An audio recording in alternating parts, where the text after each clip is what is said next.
गुरुवर के चरणों में नमोस्तु। भारत के मुख्य सीजेआई एवं अन्य न्यायाधीशों ने विवाह के संबंध को लेकर एक मुख्य चिंता का विषय उठाया है। भारत में 20% से अधिक तलाक के मामले सामने आ रहे हैं एवं विवाह के 4 या 5 माह के उपरांत ही तलाक की याचिकाएं फाइल करनी पड़ रही हैं, जो कि समाज के लिए गंभीर विषय बन चुका है। महाराज, मेरी मुख्य जिज्ञासा यह है कि हम शिवरात्रि चक्रवर्ती विवाह का संकल्प लेने का मन बनाए हुए हैं, तो इस समस्या का आप जिज्ञासा करें और ताकि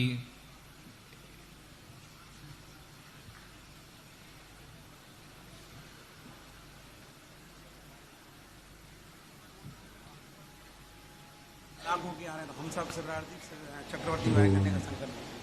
देखो, चक्रवर्ती विवाह का अर्थ यह नहीं है, एक कभी मध्याह्न में जो बताया था कि चक्रवर्ती विवाह की जो विधि है, शुकुल कन्या से विवाह हो, यदि विधर्मी से विजाति से यदि विवाह करना चाहेंगे तो वह चक्रवर्ती विवाह में नहीं आएगा। चक्रवर्ती विवाह का आएगा जो साधर्मी से जैन तू जैन करेगा तो वही चक्रवर्ती विवाह कर सकेगा। यदि अन्य रूप में है तो वह व्यवस्था चक्रवर्ती विवाह में नहीं बनेगी। आज मध्याह्न में हमने चक्रवर्ती विवाह की बिल्कुल संक्षिप्त दी है। पहली बात तो शुकुल की कन्या हो, जिसका धर्म एक हो, आचार विचार एक हो, जाति एक हो। एक दूसरा, दोनों के परिवार वाले सहमत हों, दोनों के परिवार वाले सहमत हों तभी चक्रवर्ती विवाह करेगा। ये कोई ऐसा विवाह नहीं है कि कोर्ट में गए और जाकर के हस्ताक्षर किए और हो गया। जहाँ कहीं कोई ऐसे स्थान भी हैं कुछ धार्मिक, जहाँ दोनों जाओ आर्य समाज आदि में बताते शादी हो जाती, यहाँ नहीं। दोनों परिवार, पहली बात तो सजाती हो, दूसरी बात वो दोनों परिवार सहमत हों, परिवार के लोग। तीसरी बात, दोनों मिलकर के एक दिन पहले उपवास ग्रहण करें कि हम कल कुछ भी नहीं खाएंगे अथवा फलाहार की छूट रखें। और दोनों परिवार के लोग मुखिया मंदिर में जाकर पंच परमेष्टि विधान करें। विधान करने के बाद हवन करें। हवन करने के बाद उसकी 7 प्रदक्षिणा लगाएं और विधान के बचे हुए से साक्षात परिवार के जो मुखिया हैं उसके आशीर्वाद के रूप में उनके ऊपर फेंकें। फिर शादी ब्याह करने के बाद वहाँ से पहले जो लड़का अभिषेक करेगा वो अभिषेक अपने मंगेतर को देगा और अपने दोनों पक्ष वालों को देगा। वही गंधोदक सबसे बड़ा दोनों परिवारों को एक करेगा। हवन विधान के पहले अभिषेक करना है।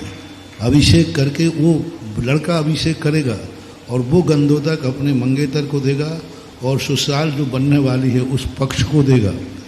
और देने के बाद फिर वह दोनों लोग शादी के बाद नियम लेकर घर नहीं जाएंगे। 3 दिन अथवा 7 दिन के लिए तीर्थ क्षेत्रों की वंदना को जाएंगे। वहाँ से लौटकर गृह प्रवेश करेंगे और रात्रि में कोई भी रिसेप्शन आदि रात्रि में नहीं होगा। महिला संगीत रात्रि में नहीं होगा। कोई भोज रात्रि में नहीं होगा। इतने प्रकार के नियम लें, वो चक्रवर्ती विवाह के अंतर्गत आता है। और ऐसे लोग चक्रवर्ती करेंगे तो फिर तलाक की संभावनाएं खत्म होंगी। ज़्यादातर तलाकें लव मैरिज में हो रही हैं। ज़्यादातर तलाकें जो विजाति और विधर्मी लोगों की शादियां हो रही उनमें हो रही। ये 1-2% सफल होते हैं, उन्हीं को पिक्चर में उन्हीं के लिए दिखा देते हैं, पिक्चर में दिखा देते हैं और सारी वो 2-3% दिखाते हैं। बाकी 90% जितनी भी लव मैरिजें होती हैं विजाति विधर्मी, वे कहीं ना कहीं तकरार होती हैं। ऐसा नहीं होना चाहिए। आप सुप्रीम कोर्ट के लॉयर हैं, सुप्रीम कोर्ट में आप लॉयर हैं, तो आप इस बात के लिए सबको प्रेरणा दीजिए कि जो अरेंज मैरिज होती है, जो दोनों परिवार मिलके करते हैं, उनमें तलाक की संभावना ना के बराबर होती है।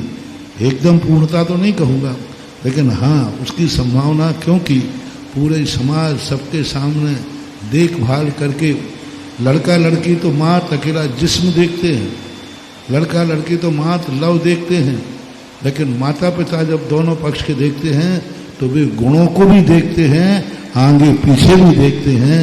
इस प्रकार ओम हर्षवर्धन जी।